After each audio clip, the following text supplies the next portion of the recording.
Hey guys, today I'm going to show you where the AC fuse is located on this 2017 Hyundai Accent. If this video is helpful, can you smash that thumbs up button and leave a comment down below for the YouTube algorithm? Really helps out a lot.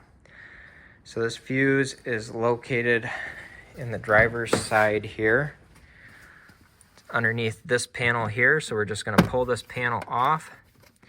On the back side is a diagram here. It's going to show us that the air conditioner fuse is a 10 amp fuse located right here. So it's a 10 amp fuse right here in the top corner on this side right there. I will have fuses linked down in the description below where you can get some fuses on Amazon if you need them. But I hope you found this video helpful. If you did, smash that thumbs up button, leave a comment down below for the YouTube algorithm. Thank you for watching and have a good one.